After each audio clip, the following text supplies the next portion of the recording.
Vamos a hacer una pequeña exposición relacionada con el liderazgo, el líder y la toma de decisiones en el marco de la asignatura con el mismo nombre de la Maestría en Administración Educativa que lleva a cabo la Universidad Nacional Abierta.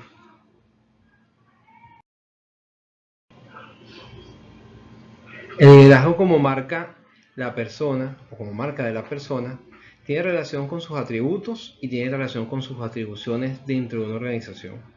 Por eso nosotros hablamos en los conceptos de liderazgo como liderazgo personal, que tiene justamente que ver con todas las cosas que esa persona tiene dentro de sí, sus carismas, sus atributos, sus virtudes, para lograr que el resto de las personas pues puedan estar siguiendo sus motivaciones. Y en cuanto al liderazgo organizacional, lo podemos ver como el que está atribuido a las funciones que tiene esa persona dentro de la organización a la que pertenece.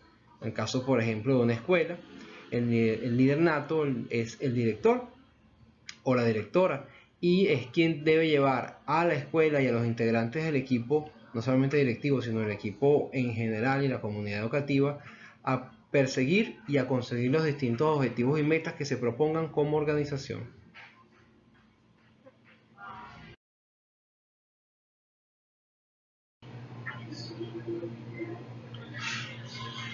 En relación a los tipos de líderes que podemos conseguir, los tipos de liderazgo que podemos conseguir, la literatura nos habla, por ejemplo, Rowe, de tres tipos. El estratégico, que tiene que ver con un liderazgo que se basa en la confianza en las personas que están alrededor.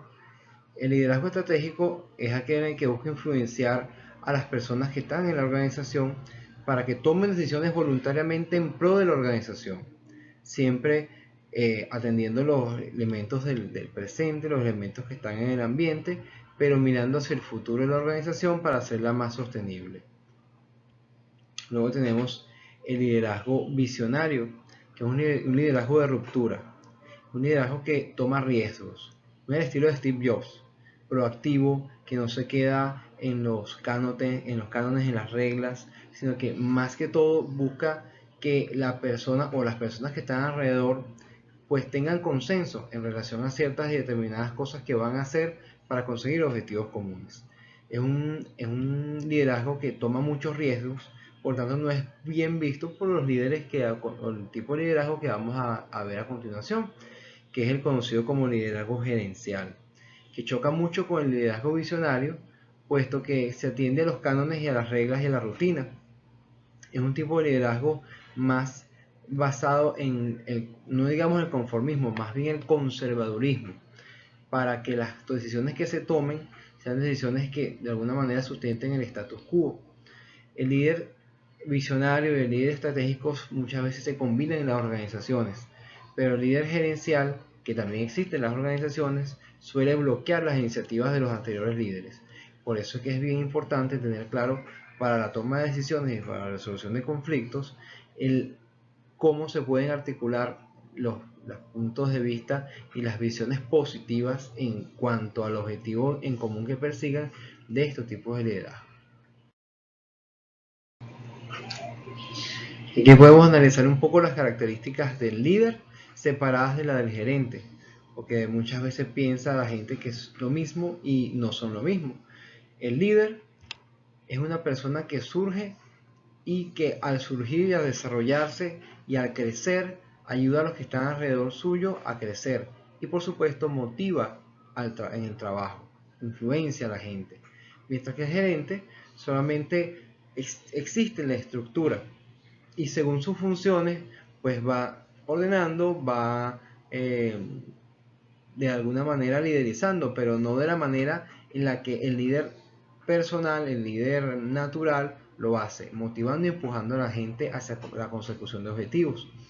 El líder impulsa desde la moral, hace y con ese hacer ayuda a la gente a que haga también. El gerente actúa bajo las reglas y las regulaciones, las normativas que tiene la estructura y por supuesto desde sus funciones genera procesos que van llevándose prácticamente solos.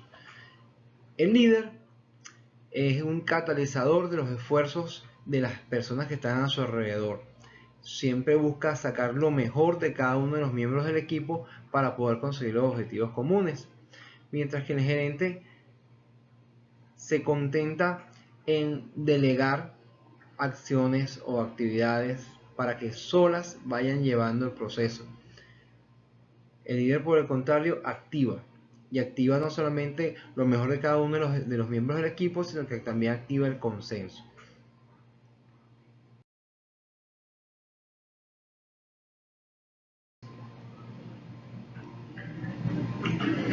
Por eso el trabajo del líder es fundamental cuando hablamos de trabajo colaborativo, trabajo en equipos. Chan en su libro nos habla de ciertos elementos que son fundamentales para la resolución de conflictos y la toma de decisiones en el trabajo en equipo. El primero de ellos es la comunicación, que tiene relación con 4 elementos fundamentales, que es recibir la información, saber comprenderla, recordarla y responder a la misma. Cuando existe esa comunicación bajo esos criterios, entonces estamos hablando de una comunicación efectiva, eficaz, que le sirva al equipo. Luego hablamos de la escucha activa, en donde quien está de alguna forma liderizando el equipo se compromete con el mensaje que está recibiendo. También hablamos de esa escucha activa que ayuda a comprender lo que el otro quiere decir. Hablamos también de la resolución de conflictos en 6 pasos o etapas fundamentales, creo que nos habla el autor. En esas etapas son el reconocer que existe un problema, que existe una situación. Hablamos de el discriminar realmente cuál es el problema, identificar el problema del resto de las cosas que pudieran hacer ruido alrededor del mismo. También estamos hablando de consensuar los puntos de vista de las personas que están alrededor del problema. Activando ese consenso, podemos hablar, por supuesto, de llegar a acuerdos para la resolución efectiva de ese conflicto y finalmente evaluar, generar actividades, generar procesos que permitan evaluar la resolución de ese conflicto, que los acuerdos a los que se hayan llegado pues se sigan cumpliendo. Otro elemento importante del trabajo en equipo, según el autor, es la diversidad de caracteres, en donde las personas pueden, a través de los distintos puntos de vista, ver las ventajas y las oportunidades que existen en esos puntos de vista que se están generando. Y finalmente la motivación que va a impulsar no solamente la resolución de conflictos y todos los procesos que se vayan a llevar a cabo, sino que sirve como el motor justamente de ese trabajo. Cuando todos están motivados y todos están motivados hacia un mismo fin, puede por supuesto conseguirse ese fin.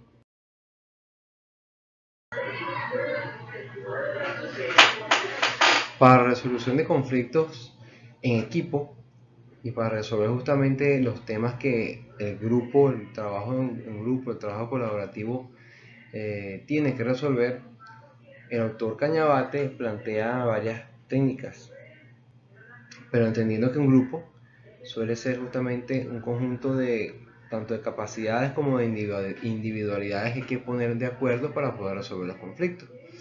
Una de esas técnicas es la técnica Delphi, que es una técnica de alguna manera interactiva que ayuda a la resolución de conflictos a través de los siguientes pasos. El primer paso tiene que ver con la definición del problema, que lo hacen de la manera más clara posible, puesto que ese problema va a ser revisado por una serie de personas que justamente no se van a encontrar, sino que cada uno por separado va a analizar el problema a través de la segunda parte, que es la selección de expertos. Deben ser personas que conozcan a profundidad el tópico que se está analizando o de alguna manera el área del conocimiento o el área, tengan experticia en lo que el problema toca. Esos expertos van a analizar unos cuestionarios que se van a elaborar justamente para darle una primera visión a ese problema. Se sugiere que esos cuestionarios sean elaborados de la manera más general posible en primer momento y después, con posterior análisis, que es la siguiente etapa, van a ser profundizados los elementos de ese problema que se están respondiendo a través de esos cuestionarios. El cruce de información entre cada uno de los expertos en las respuestas a su cuestionario va a ser sujeto de análisis para luego elaborar unas conclusiones. Esas conclusiones justamente van a ser el encuentro de esos acuerdos o de esos puntos de vista en común que tuvieron esos expertos que analizaron el problema. Ese es un poco lo que quiere la técnica Delphi, que es una técnica, repito, interactiva, más no presencial.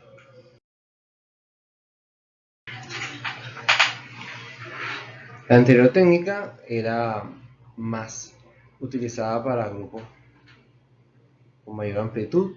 La siguiente que presenta Cañabate es la técnica de grupo nominal, que es una técnica ya para grupos más pequeños, en donde se pueda manejar con mayor facilidad el tema de los consensos in situ, es decir, en la mesa. Para este tipo de técnica se utiliza un moderador, que es el que va de una manera hilando todo el proceso, que comienza con la preparación, donde se explica claramente, aparte de la técnica, se define lo que se quiere resolver en ese grupo. Es un poco como que se define el conflicto, lo que se quiere hacer, y de allí cada una de las personas va a ir generando ideas, primero individual. Se les pide a los participantes que por escrito, de la manera más clara y concreta posible, puedan dar su aporte. Esa producción individual pasa luego a una exposición en donde cada uno de los participantes va a definir en líneas bien claras cuál es su punto de vista. Después de ello, se haría una selección de las ideas que se van a adoptar, las que parecen mejor calificadas para resolver ese problema. Generalmente lo expresa el autor. Se le da a cada participante una ficha en donde del 1 al 5 o cualquier escala que se utilice se va a ir calificando las ideas. Después de esto se hace una segunda discusión, una ronda de discusión sobre los acuerdos a los que se van a llegar, es decir, las ideas en las que todo el mundo va como llegando a ponerse de acuerdo para hacer una votación, una segunda o quizás una tercera votación donde se escoja cuál es la idea más aplicable. Esta técnica, como dijimos al principio, es para grupos pequeños, para grupos donde el manejo se pueda dar con mayor facilidad y permite, entre otras cosas, evitar la polarización de ideas, evitar la discusión y el repiqueteo de ideas entre participantes, porque todo va encauzado desde la estructura de la misma técnica.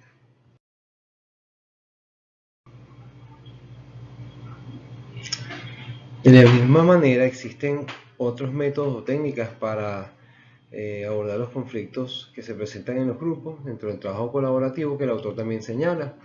Esos temas o esas técnicas tienen relación ya con grupos, como el mismo autor los nombra, inestructurados, es decir, que no son, son grupos mayores con una estructura más inexacta de alguna manera, y que para garantizar que dentro de la discusión se eviten los problemas que suelen suscitarse en los grupos, entonces se utilizan técnicas o métodos dentro de la discusión que son más gráficos, son más numéricos, más estadísticos, como por ejemplo la super conocida votación simple, que no es otra que la suma de los votos más de la opción que más tenga adeptos o más tenga personas simpatizantes.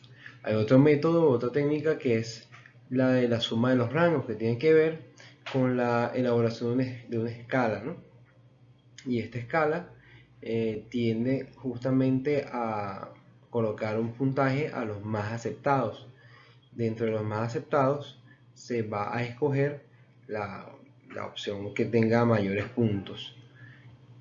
Dentro de la misma construcción de escalas para medir de alguna forma la aceptación o el rechazo de una opción está la técnica de la desviación mínima, en donde también se utiliza una escala, pero esta escala se utiliza para justamente escoger a la opción que es menos rechazada por el conjunto de los miembros del equipo.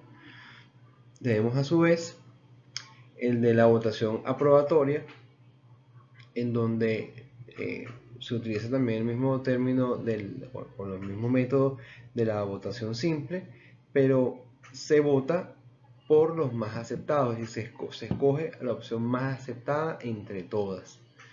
Y finalizamos con la más estadística de todas ellas, que es la que se denomina, por la que denomina el autor, la técnica de expresión numérica, en donde se va también a utilizar una escala cual y cuantitativa, en donde puede ser, por ejemplo, el mismo ejemplo que utiliza el autor del 1 al 10, en donde se señala, o de 0 al 10, del menos aceptado hasta el más aceptado, estableciendo allí algunos rangos, y esos rangos luego se les va a sumar y a sacar la media. Esa media o ese promedio determinaría la aceptación. Cuando ese promedio quiere separarse, o ese resultado quiere separarse de los extremos, no se saca el promedio, sino se saca la mediana, también utilizando los términos estadísticos propios. Entonces, estas son las técnicas que se utilizan para la resolución de conflictos desde el autor Antonio Cañabate. Muchísimas gracias.